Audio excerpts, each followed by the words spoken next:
for 25 years at Brooks Middle School. Say your name one more time for us,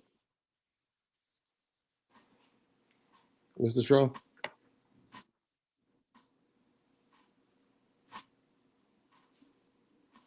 I think his connection might be bad. We'll double back down with him in a second.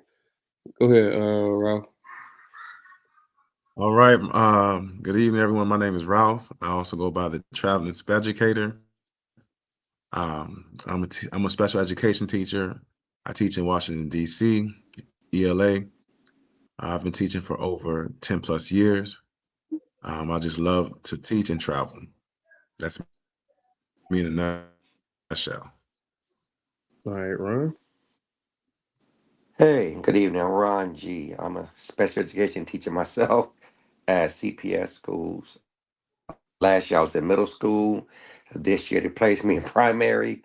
Um, and besides that, I'm currently an adjunct at St. Xavier University, teaching Communication 101, going on 7 years at CPS.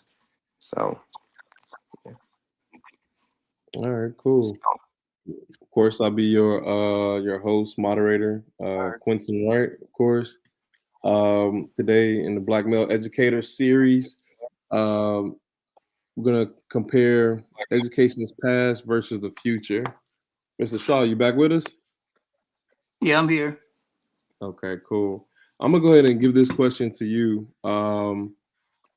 As far as since I know that you're newly retired, I want to know like how did classroom environments in the past differ from today's technology-driven classrooms? Like, what was the biggest difference from back then to Um, technology-driven classrooms?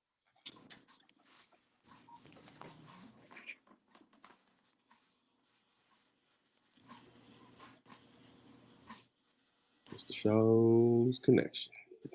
I'm gonna swing that question to you, Ron. What do you think about as far as like how do you think the classroom environments in the past differ from today's technology-driven classrooms? well, it seemed like back in the past, teachers had more control of what they could do versus now we're very limited. I mean, I okay, I'm back. remember, I'm 60 years old, so growing up in Chicago's public school system, teachers were allowed to discipline verbally and physically. They can't do it now. I get that.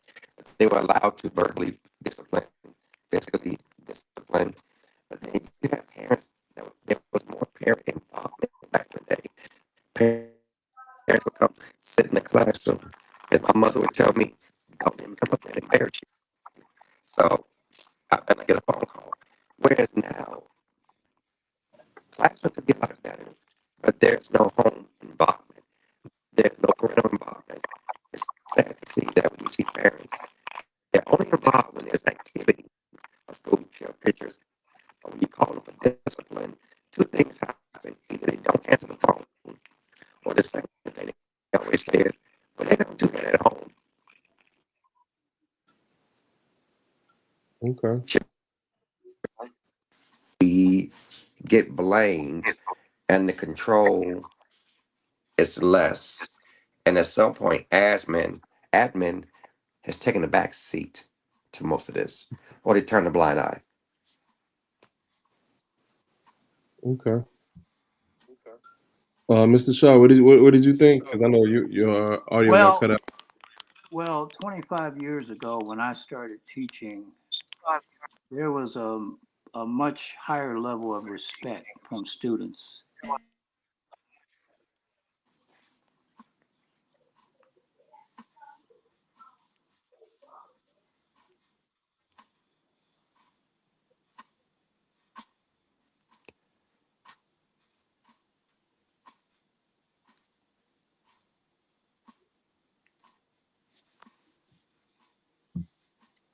Oh, this audio, this visual. Ralph, man, go ahead, man. Pick up on that question, man. What do you think? Well, Um, like I oh, said, 25 years ago, there was a much higher level of respect from students and parents. The teacher, when the teacher was doing direct instruction, um, there was much more respect. And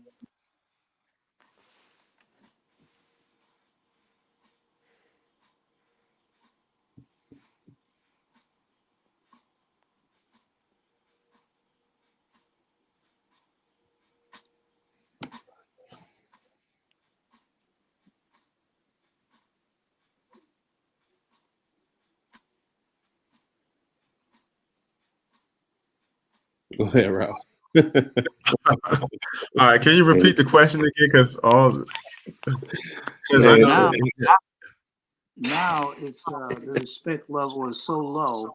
I retired 3 years ago. This June. This June will be 3 years, right. and it has come so far from the way it was. Let's say in the '90s when I first started teaching. It has come so far. Education is. I mean, technology has increased. Um, that's the good part about it. The technology is greater. Um,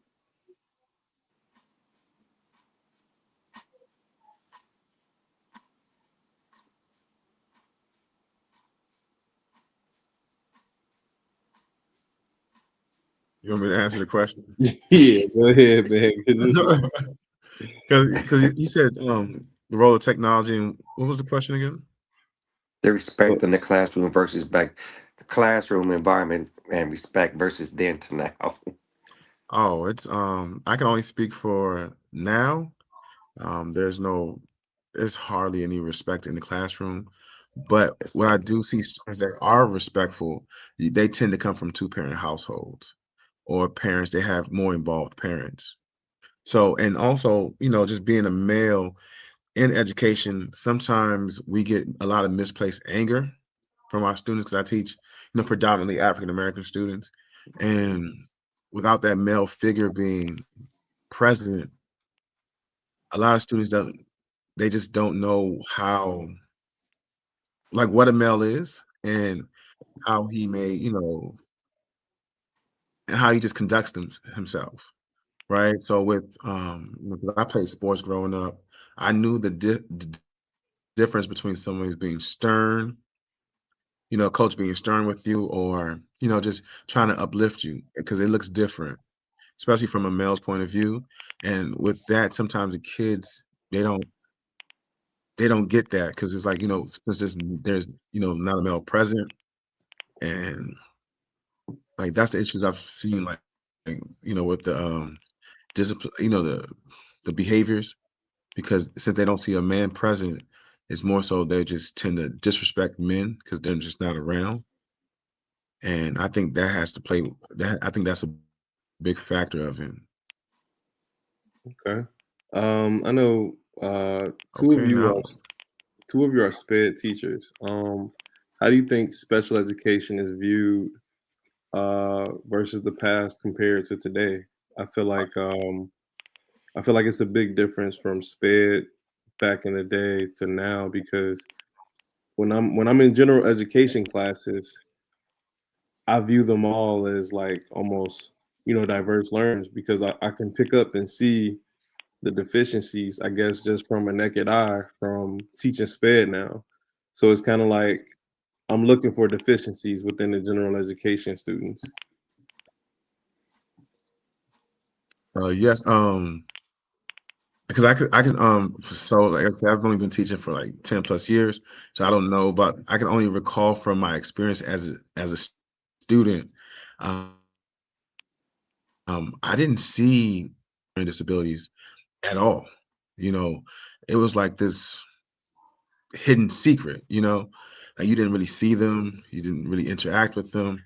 But n- now, so now like you see them, they're present, and people are making accommodations for diverse learners, so I think like, it's in that regard, I Can you hear think, me, Q? where it's moving in the right direction with supporting, different students with different learning styles. And Yeah, I for sure. actually, that's a great direction we're heading. But I do think, let me just stick to the question because I was going to add one thing I would like to see more of for me is like parent involvement, especially when it comes to the IEP meetings and being more involved in the IEP process for parents. Okay. No, for sure. I know when it comes to some IEP meetings, some of them don't show to the meetings, and sometimes you can't even get them on the phone.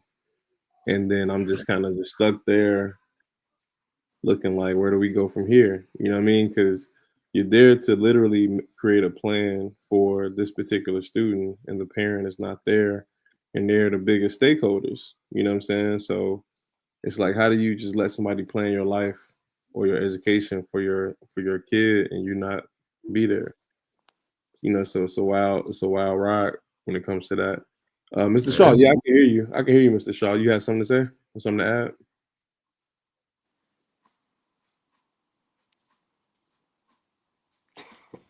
What about you, Ron? I can't see you, but I can hear you, Ron. Can you see on my? It says I can see everybody. I You can't can't see see you on me, my end now, but go ahead. but I'm a go stage left on this special ed piece right here. When Mhm. we talk, can you hear me? Yeah, I can hear you. When you talk about culture and climate, especially with SPED, if I got to be totally honest, sometimes the gen ed teachers set the tone for SPED teachers as well. And I said it because they look at us as almost like lower than them, and we don't do anything. We do less work. And so that kind of, we're frowned upon sometimes as if we don't know what we're talking about. Or some gen ed teachers treat diverse learners totally different from the gen ed students. I've seen it both in the school, both ways that this happening, and it's just not fair because I always tell people, as a sped teacher, I do more than a gen ed teacher, way more. So how do you bridge that gap? I think about that sometimes. No, for sure. I think what happens is the people don't know. You walk in the classroom, they think you are, a para, so you already kind of Or minimum. they think you're an assistant, Yeah, and don't get involved in a co-teaching situation. You're an assistant pretty much at this point to them. yeah. It is so hard to co-teach a class with a general ed teacher because they already have their curriculum set. Some of them do not go into the accommodations with you or even to talk you through They the don't they modifications. don't even share the plans. Don't share the lesson plans. That part either. Sometimes you got to make your accommodations and modifications on the fly. You know what I mean? So you got to be good with those live modifications, really, really, really fast. But yeah, I think it's a society's issue because, like Ralph said, you didn't used to see the sped students. They were in a totally different area of the school. You know what I'm saying? If you saw them at all until it was time to go. Um, but now they have included them within the general ed space, and it's There's no support. that part. But it's they're there, so it's like, do you think it's a society's issue that they are being treated like that, or do you think that it's kind of like designed like that by design? You can take that, Ralph. I'll say it's a society thing, right? Societal issue. Reason why I say this is because before I even got into education, I never knew. I know it's gonna sound very ignorant of me, but I didn't even, if it's not a part of my daily life, you don't know if this exists, right? Right. So if you're not seeing this, it's like it's almost invisible to you. And like I've only started, when I got into education, that's when I started seeing, the different diverse learners, like even in public settings. Like I said, like in the DMV area, I wouldn't notice because like it's just my mind. I just didn't. I guess I was blinded to seeing them, and but it's like once I've gotten in education, then I realized like, oh, they're people, Can like you all hear me? I know that sounds really bad, but like I think I that's how can't hear nobody. I think that's how society views them. I can hear People you, with Ron. I can agree. I can agree with that. So this question is for you, Ron. Can you hear me? I'm back, by the way, fellas. Can everybody hear me? We can yes. definitely hear you. Yeah, I got off. I went straight to my phone and turned off the Wi-Fi. Hey man, the phone is working great. So Mr. Yeah. Shaw, man, since you was kind of a little MIA with the convo, I'm gonna shoot this question for you, man. Do you think Can anybody hear me? we can hear you? We can hear you, Ron? Yeah, for sure. You all Uh, can hear me. yes, we can hear you. Perfect. Yep. I cannot hear nobody. Really? I'm gonna sign out and sign back in. Okay. All right. So Mr. Shaw, do you think let me see. So with you teaching math, how did the general ed students did you think that any of your general ed students needed uh sped accommodations while you were teaching? Did any of them ever get get those accommodations later in their academic Well, career? I had a few that had spared accommodations. The uh, the parapro would sit in my class, and Mhm. it was a couple of them that uh, needed help. But if you want to be truthful about the whole situation, most of the students in there needed help. I mean, I'm teaching seventh, eighth grade math, and those students, most of them were not at seventh grade. Not ready to receive seventh, eighth grade math. Uh, Most of them were probably, realistically speaking, I would say third, fourth grade math, easily. Um, so that was the difficulty. Now, it has changed over the years because when I first started teaching, and Dr. Bridges, I hate to mention a name online like this, but she was the superintendent, and she really pushed for children to get math education. She really pushed it. And matter of fact, she even threatened us math teachers. She said uh, she told us that we would be without a job if these scores didn't come up. She came at us like that. And I was a new teacher at the time, and I was kind of scared, man. I said, man, I just got this job. And she talking about letting us go, man. You know what I'm saying? If these scores don't come up. So uh, you at that time, I mean, we talking 20 plus years ago, it was like scary to uh to fail at your job. But now it's so many kids coming to school now that are inadequate as far as mathematics skills. They're nowhere near seventh, eighth grade. They're nowhere near ready to receive that type of instruction. So you have to really you have to do some remedial stuff, man, before you can even get across to them. You spend half the semester teaching math remediation. That's what you're doing. Did you ever So find yourself having to that's the teach issue. multiplication all over again at that Can at I So that say age? something about that? mhm. Yeah, go ahead. I agree with you. You spend most of your time on math remediation, but it's kind of and being a sped teacher when there's several grade levels below, teaching a lesson sometimes kind of scares me because I know they're not going to get it, and I hate to think like that because their foundation is not there. But I think it's a disservice. Two things that happens is when your admin tells you that you have to move on. It's hard to move on when each lesson builds on each lesson. It's hard to move Yep. on, and your Yep. skills are not there. It's hard to do that. And then you're talking about pacing. But then the other piece, especially at my school, they want our sped teaching block to look like a gen ed block. And I think to myself, well, how am I a sped teacher if I'm teaching gen ed all day in a sped setting? It's confusing.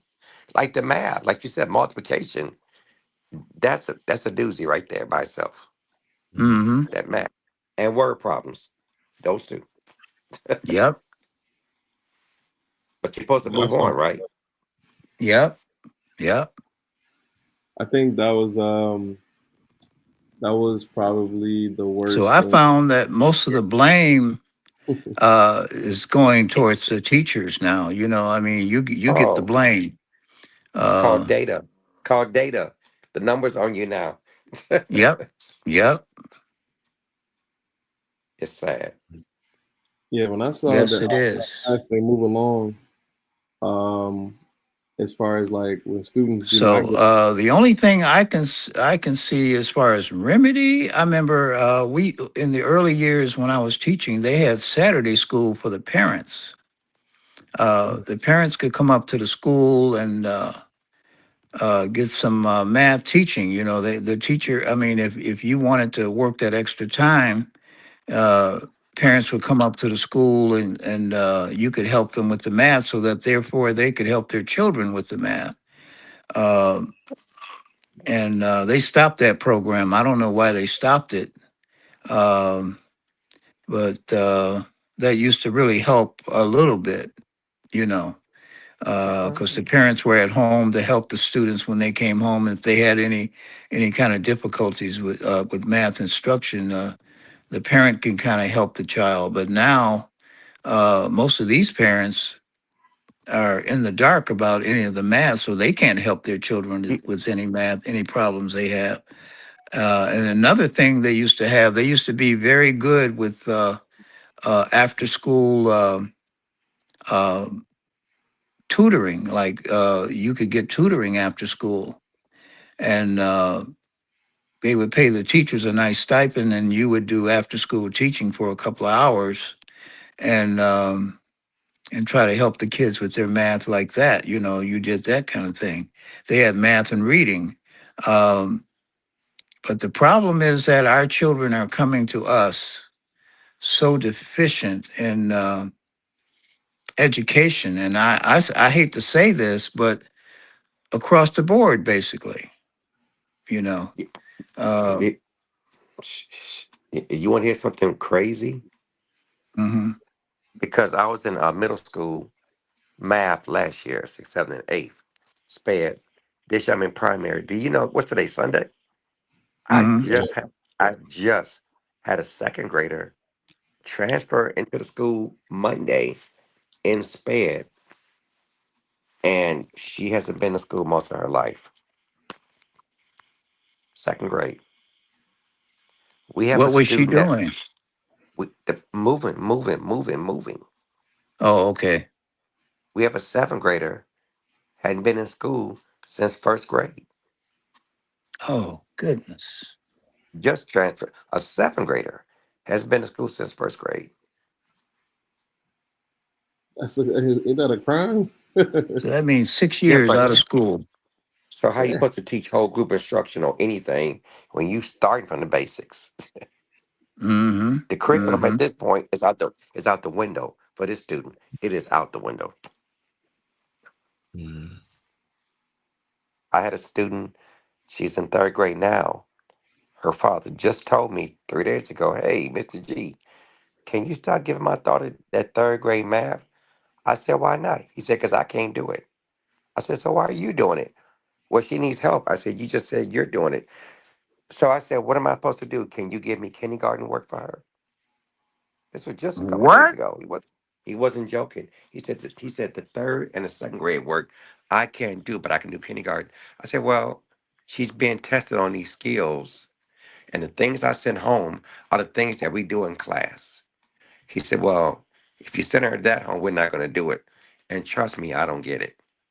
I don't get the homework back, but I'm supposed to give a homework grade. Wow. Wow. That's tough. Can't make it up. Real tough. But you can't fail Um, nobody, right? no, they don't. They definitely don't let you do that. Wow. Let me ask y'all a question about parent teacher conferences.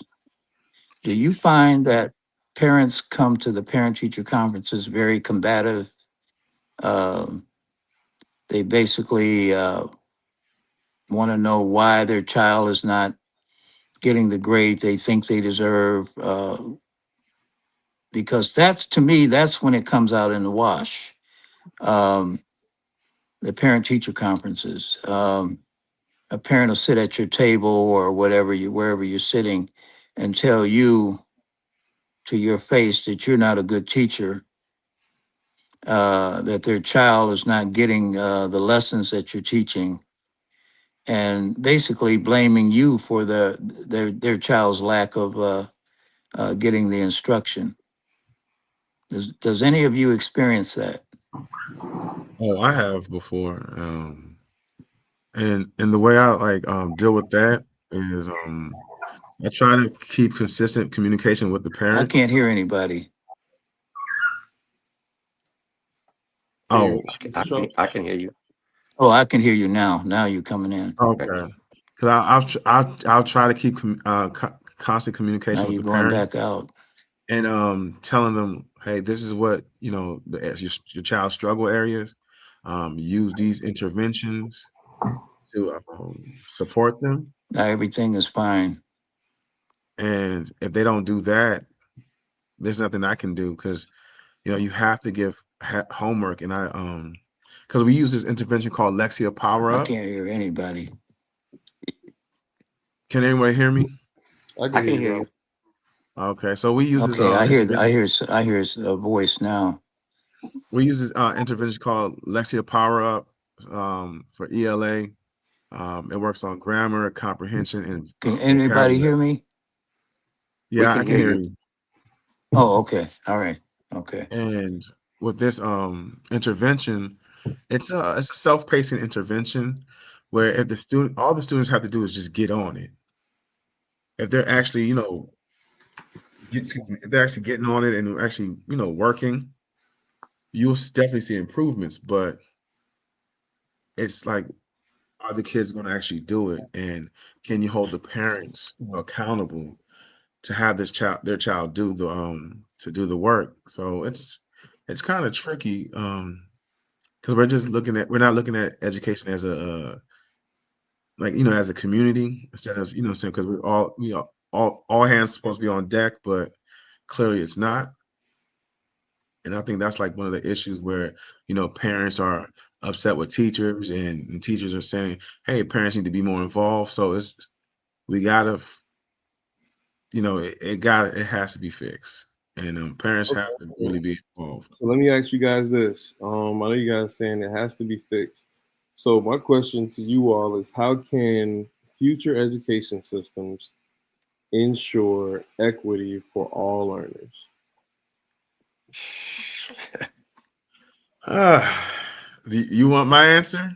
Of course. Let's go. Boarding schools. Why you say boarding schools? Tell me your logic on the boarding schools. Sometimes it's the home environment. If you're going to tell teachers it's about data and we can't certain things we can't control, right? I can't control that, little Johnny or Susie didn't have a meal and they're just, in class just, tired, or they stayed up all night because they don't have a comfortable bed. And then, so we have to deal with certain things like that. And then we have to teach children. Because I have a student that is she's emotionally disturbed, and every morning it's always something. And we don't have an ED program, so it's kind of hard to service her and just get her what she needs. So in the morning, so she's missing ELA. Like, how do we close that gap? That's why I say, like, boarding schools, if you really want to support the whole child, sometimes it's the environment that they're Okay. and to me that's how you fix that. Okay, Ron, what about you? What do you think? How can future education systems Uh, ensure equity if for I all? had to be totally, if I'd be totally honest, have the parents go to some type of orientation before school starts to show how they can support the student, the teacher, and the school as itself. Because when we all work together, we can get some results. But I feel like as a teacher, I'm just a one man, one band up in here. I'm in charge of everything, but the parents play an important role. I only have that student so many hours of the day, and even I go back to the to the homework, it don't get done. But yet I'm supposed to still pass them. So I think the Hmm. parents need a sit down with the teacher or admin or whoever and say, "Hey, this is how you can support us." That's the biggest gap right there, because students feel like, well, if I don't do it at home, I don't have to do this at school. Who are you to talk to? It starts with the parents. Still, everything starts at home. Everything. But you got parents who come to school mad, dropping them off. They just come mad already. Yeah, that part. Mr. Shaw, do Hmm. you have anything Hmm. on how can future education systems ensure equity for all learners? It's so true. Mr. Shaw, can you hear me? I'm not sure you can hear me. But for my thoughts on future education systems to ensure equity for all learners, I think every classroom should have a para. I think every classroom should have a para because that That's particular another person conversation. float around. That particular person can float around and kind of try to reinforce the lesson that's already being taught. Yeah. Um, Well, how do you have a parent that's always absent? that part. I mean, see, I had a I have remedy. 10 kids and I have a parent that's always absent. Your parent is always absent. Oh no. I have Hmm. 10 students. I'm getting 2 more this week. This lady is always off, and if she's there, she's never in the room. So how do we remedy that? I'm tired of complaining. You talking about the parapro? My seeker who's never there. Yeah. Okay. So, in a perfect world where a parapro or a Sika is on time and where they're supposed to be in the classroom with the kids, I think if every classroom had one, um, it would support the learning for all students, for all learners, SPED and general ed, just based on having enough coverage in the room. Well, Um, there's some parents that can I actually don't pick know up. the solution, man. I really don't. I I agree. It all starts at home. I agree. It's even worse when you have a parent who don't know the subject themselves, Mm, Yes. let alone Yes. they don't even know what when you're teaching a lesson and they can't help you. They're looking at you. Well, let's go backwards. They never read the IEP to start with, so you know what you're dealing with. They expect me to tell them. I always tell them, hey, get a Chromebook. Let's bring it up. But then again, I have a different situation. She's never there, and when she's there, she's still not there. So I'm by myself 90% of the time. But I had a parent last year. He every time I taught a lesson, he corrected me in front of the students, or tried to. But then I found out he did that with every teacher. But every time he tried to correct the teacher, he was wrong.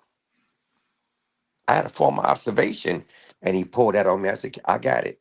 I got it. I got it. I got it. I told him, write my observation. yeah, that's So, rough, man. Not the parapro knocking you off well, balance. well, here's a good example. I'll make it short. I was teaching them sight words because I have primary. We're dealing with phonics every single day. Phonics every day, every day. The word was mule, mule, mule, right? Everybody know what a mule is, right? Mhm. He cut me off 3 times and said, "I'm sorry, Mr. G, you're saying that wrong." In front of students, the word is mull. I said, "Really?" He corrected me three. Well, he tried to correct me. I said, "Well, it's mule." I said, "Here's the picture in the book to match the word." Yeah, that's rough. So, He Can't didn't. but relate. the Oh. My Goodness. my parapro is amazing, man. She holds it down. I don't want to hear about that. I don't have one. 1000%. So, and she's on time, and she's there. all the time. Can, So can she rotate to different schools? you cannot rotate. I will not share my pair. Mine's, mine's got 100 bathroom breaks and no medical documentation on file. Hey man, you know, life be Wow. life, man. Life be life, and man. No, Wow. but that's the part where we talk about the equity piece, right? If that parapro is there for the student, they know. And to be honest, I had the same issues. And for me, I'd rather have you out of my space Right. instead of, you're doing nothing. You're contributing Right. nothing to the Nothing. classroom, and then you're not a part of the classroom, so you're not taking any ownership.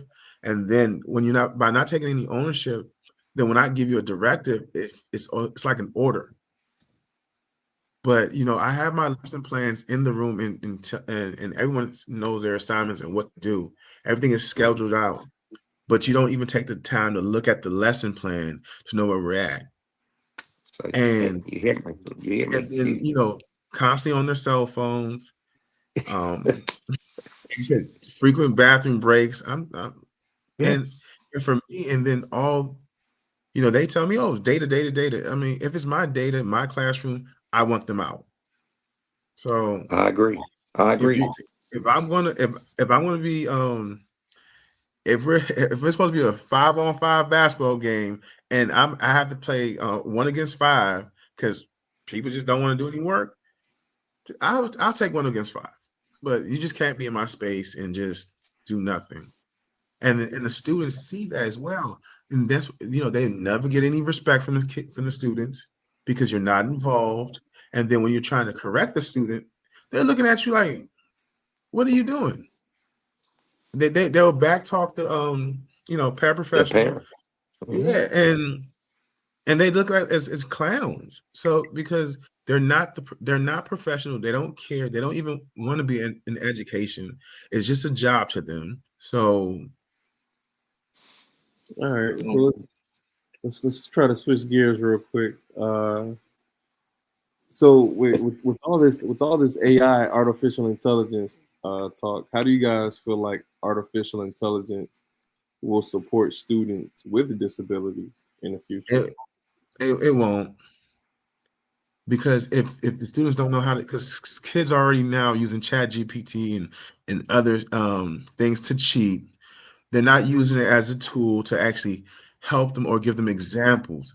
So it won't, because if they don't teach them if they don't learn the basics, and it's just like even with technology, like the kids don't even know how to type.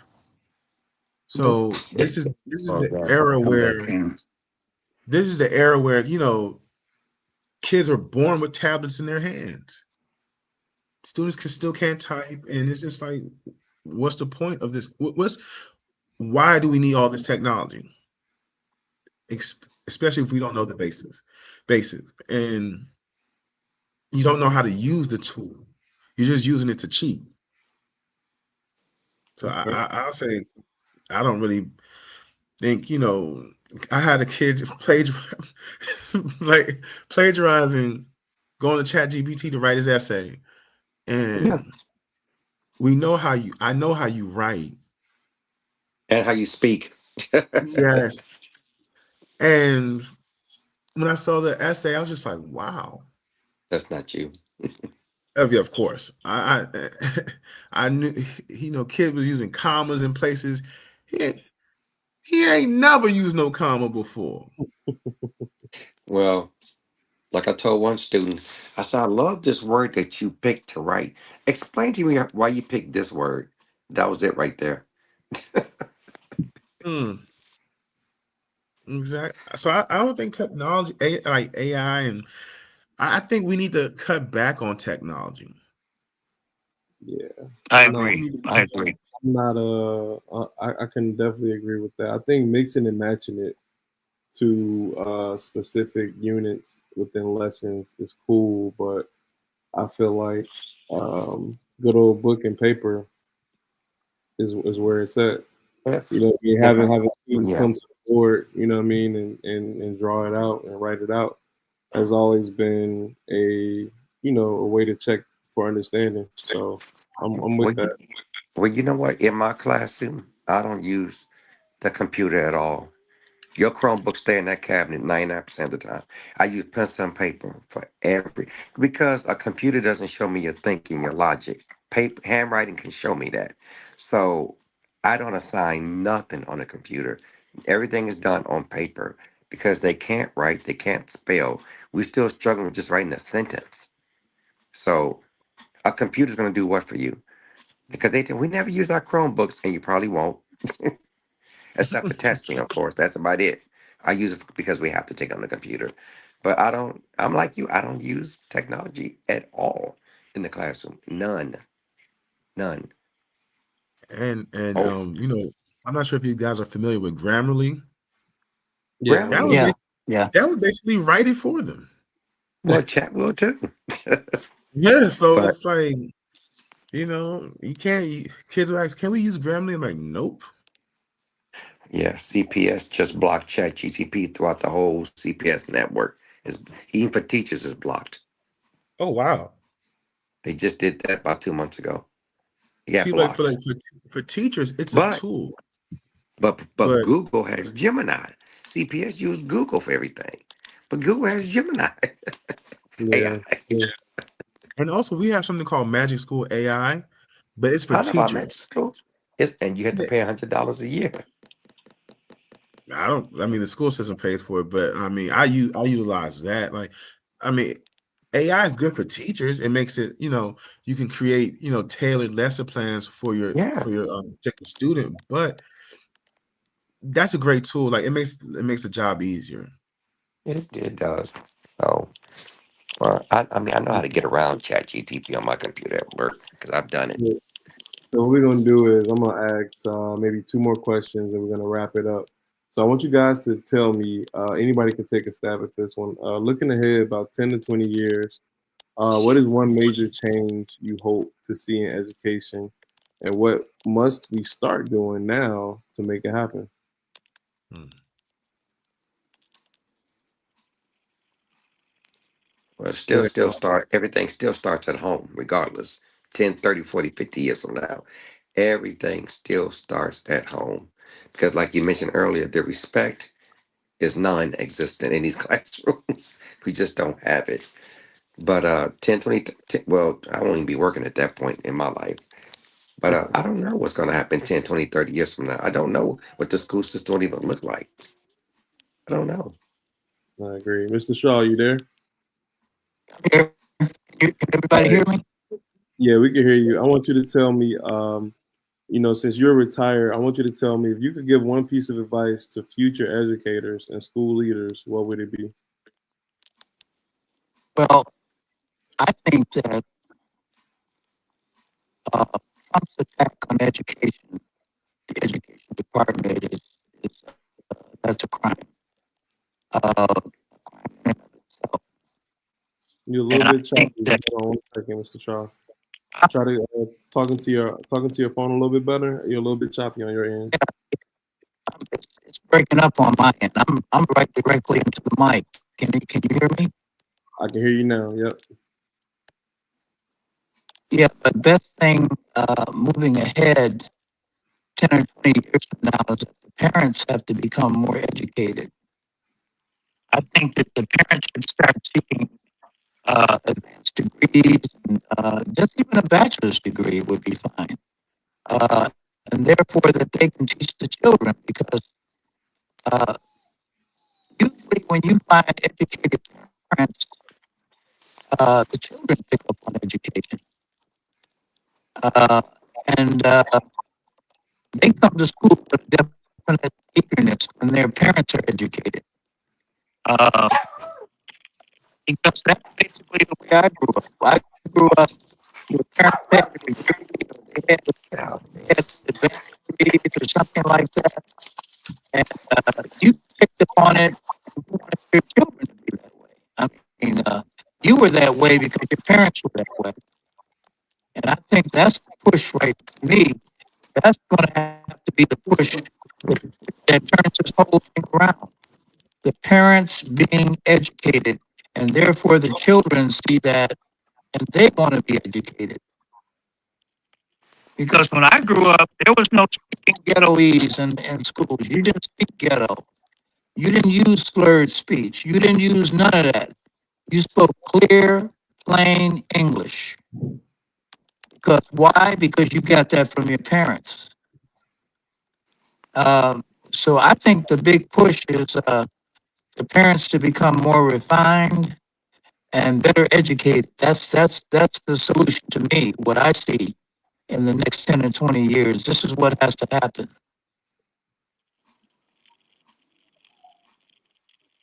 I agree. What about you, Mr. Fertil? What you think, man?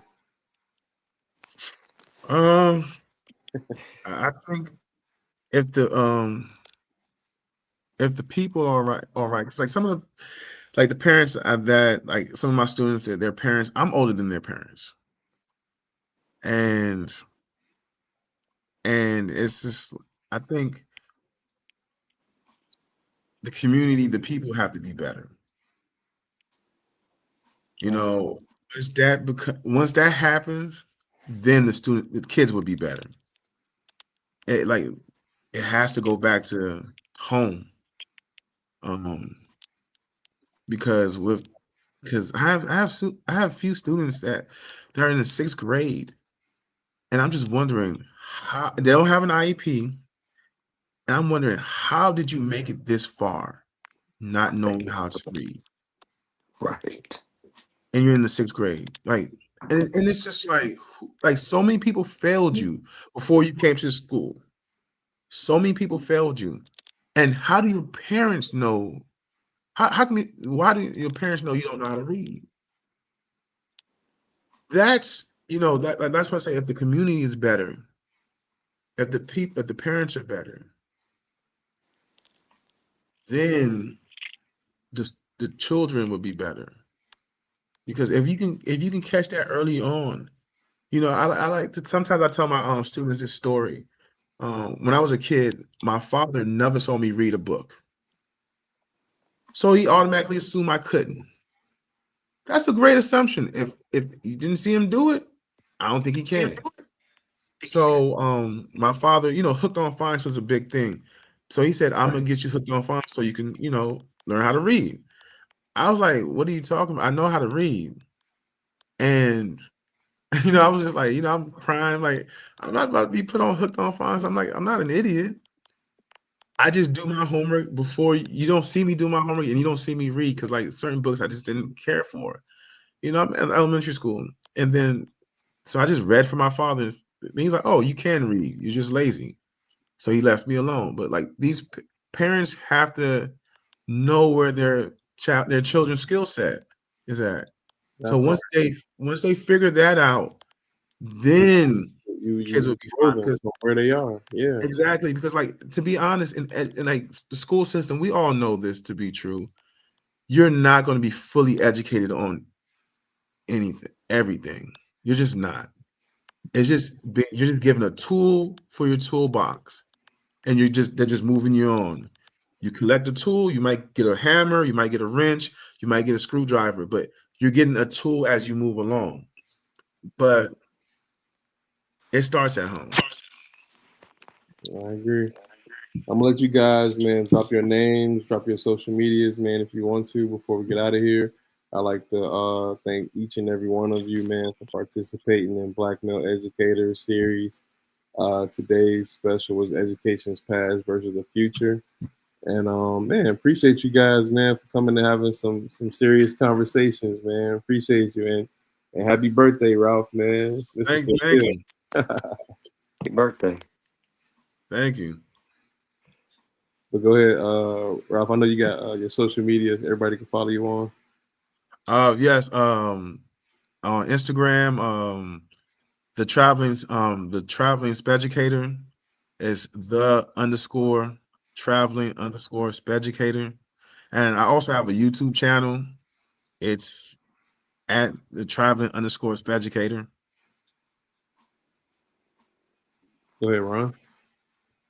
Oh, it's just Ron Go on Facebook. That's it. That's it. That's all it is. Simple. Mr. Shaw, he retired. I don't think he want nobody contacting him anyway. So You're about right. Hey man, I live that silent, relaxed life now, and I love it. hey man, that's the best way to do it. That's the best way to Yep. do it. You inspire me, man. You already know. In my head, I'm Yep. like, man, when I retire, man, I'm gonna just give me a motorcycle and just ride like Mr. Shaw, man. Yep. Hey man, in the summertime, I be traveling all over the country, man. That's what's up. Yeah. I definitely appreciate you guys, man. And then, you know, But I'm thanks for definitely inviting me. I have you enjoyed it. for sure, because it's more education to talk about, man. More remedies to try to come up with, and you know, it don't stop with us. We honestly just the beginning, for real. So So let's let's keep keep it the going. conversation going. Nah, for sure, definitely. All right, guys, appreciate you all. Appreciate So you. anytime, right. Q, anytime, man. Yeah. Okay, Same Mr. here. Shaw, appreciate that. All Appreciate right. that. Okay. All All right, right. peace. All right, take care, guys. All right, All right. guys. Take care.